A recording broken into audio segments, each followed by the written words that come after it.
lovely people, welcome and welcome back to my channel. I hope you all doing good. So in today's video I'm going to share about my PhD experience and all the necessary information that you all need.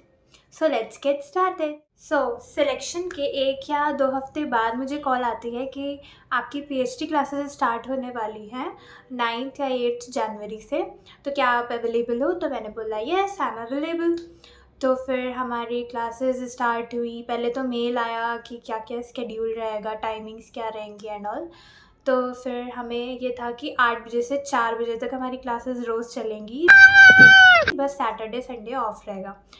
Then हम लोग 8 बजे बैठ जाते थे, even 7:45 पे ready होके हम लोग ज्वाइन कर लेते थे।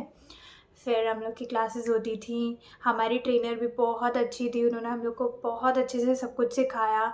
सो PhD के फर्स्ट डे तो हमारा इंट्रो ही हुआ था, सबका इंट्रोडक्शन लिया मैम ने एंड फिर उन्होंने फीडबैक्स दिए, हम लोग कहाँ पे मिस्टेक्स कर रहे हैं एंड कहाँ पे अच्छा बोला। फिर हमने उस पर सुधार किया एंड उन्होंने बोला कि अपना इंट्रो खुद रिकॉर्ड कर लो और फर्स्ट डे का सुनो, उसके बाद जब PhD के आप लास्ट डे हो गए तब अपना इंट्रो सुनना। एंड ये सच था, जब हम लोग ने फर्स्ट डे सुना और जब लास्ट डे देखा, इतना इम्प्रूवमेंट, ओ माय गॉड। सो अगर आप PhD में भी सेलेक्ट हो रहे हो तो you are lucky, trust me, you are lucky. फिर मैम ने हम लोगों को 5 के ग्रुप्स में डिवाइड कर दिया था, उसमें हम लोग कम्युनिकेट करते थे एक दूसरे से एंड फ्री स्पीच के टॉपिक्स देते थे, फिर उस पर बोलते थे एंड एक दूसरे को फीडबैक्स देते थे एंड मैम के सामने भी बोलते थे। तब रियलाइज़ होता था कितनी मिस्टेक्स कर रहे हैं, फिलर्स एंड फॉरगॉन्स की कर रहे हैं एंड इंडियनिज़म्स कितने सारे हैं और सब्जेक्ट वर्ब एग्रीमेंट के कितने सारे मिस्टेक्स हैं। फिर मैम उनको इम्प्रूव करती थी एंड उसको हम लोग ध्यान में रखते हुए फिर अपनी स्पीच बोलते थे। फिर काफ़ी इम्प्रूवमेंट हुआ। फिर मैम हम लोगों को थोड़ा सा आई फ्लाई के कल्चर के बारे में बताती हैं एंड थोड़ा सा जनरल नॉलेज भी हम लोग पढ़ते हैं और यही करते करते 10-11 दिन गुजर जाते हैं। फिर उसके बाद बारी आती है मिड रिव्यू की एंड उस दिन हम लोग काफ़ी ज़्यादा नर्वस होते हैं और थोड़ा सा एक्साइटेड भी होते हैं, क्योंकि हम लोगों को कुछ नहीं पता होता कि कौन से इंटरव्यूअर होंगी या होंगे एंड वो क्या क्वेश्चंस पूछ सकते हैं, कोई आइडिया नहीं था हम लोगों को। मुझे तो ये डर लग रहा था कि कहीं वो साले तभी मेरे माफ करना। मुझे तो ये डर लग रहा था कि कहीं वो करेंट अफेयर्स वाले सर फिर से ना आ जाए। बट लकीली जो हमारे इंटरव्यूअर आई थी मिड रिव्यू लेने हमारा, वो बहुत स्वीट एंड काइंड थी। उन्होंने 5 के ग्रुप्स में हम लोग को बुलाया एंड सबसे इंट्रोडक्शन लिया। फिर इंट्रोडक्शन से ही उन्होंने क्वेश्चंस किए थे और उसके बाद उन्होंने मेरे से पूछा कि what are your thoughts on women empowerment and gender discrimination. फिर उसके बाद कुछ नहीं, उन्होंने इतना पूछा मेरे से एंड बोला कि ओके आप जाओ। फिर हम लोग हमारे फीडबैक्स का वेट कर रहे थे, पर ऑलरेडी बहुत टाइम हो गया था, तो मैम ने बोला था कि आपको हम कल फीडबैक्स देंगे। फिर दूसरे दिन जब हमारी क्लास स्टार्ट हुई तो सबसे पहले मैम ने हमको हमारे फीडबैक्स दिए ताकि हम फाइनल रिव्यू तक इम्प्रूव कर सकें और हमें अलविदा ना बोला जाए। फिर हम लोग ने जो हमारे ग्रुप्स बनाए गए थे उसी में हम लोग ने आपस में कम्युनिकेट, फिर ऐसे ही हंसते खेलते गलतियाँ इम्प्रूव करते करते आ जाता है फाइनल रिव्यू वाला दिन। एंड उस दिन भी हम लोग काफ़ी डरे हुए होते हैं, क्योंकि वो दिन तो होता है या तो करो या तो मरो।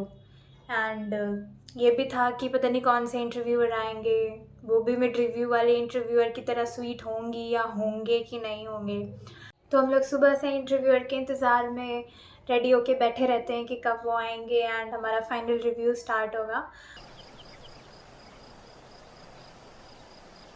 हमारा लंच ब्रेक जब हो गया तब हमारे इंटरव्यूअर आए एंड उन्होंने अगेन 5 के ग्रुप्स में बुलाना शुरू किया एंड फिर उन्होंने भी, वो भी अच्छी थी एंड उन्होंने सबसे पहले हमारा इंट्रोडक्शन लिया। उसके बाद ये क्वेश्चन किया कि आपका फेवरेट कार्टून कैरेक्टर क्या है, आप उससे रिजेंबल कैसे करते हो।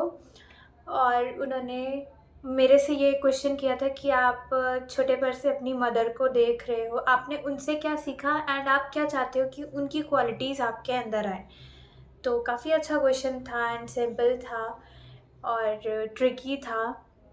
तो मैंने अपना आंसर दिया, फिर उन्होंने कहा ओके बेटा जाओ। फिर उसके बाद हम लोग ने उस दिन पूरे दिन वेट किया कि आज रिज़ल्ट आएगा, आज रिज़ल्ट आएगा, बट मैम ने बोला कि दूसरे दिन देंगे। तो फिर हमने दूसरे दिन भी पूरा दिन वेट किया, फिर उसके बाद मैम ने रात में हमें रिज़ल्ट्स बताए एंड हम लोग काफ़ी डरे हुए थे कि क्या होगा क्या नहीं होगा। बट 27 गर्ल्स का बैच था हमारा, जिसमें 23 गर्ल्स सेलेक्ट हो गई थी एंड 4 रिजेक्ट हो गई थी।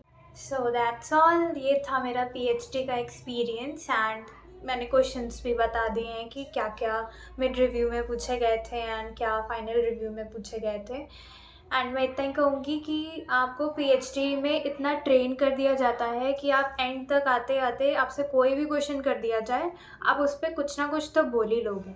सो डोंट वरी, अगर आप पीएचडी में सेलेक्ट हो गए हो तो बस आपको अपनी जो भी गलतियाँ, जो भी फीडबैक्स मिल रहे हैं, उस पर बहुत ध्यान देना होगा एंड उस पर इम्प्रूव करना होगा, बाकी आप क्लियर कर लोगे। So all the best, bye bye, see you soon.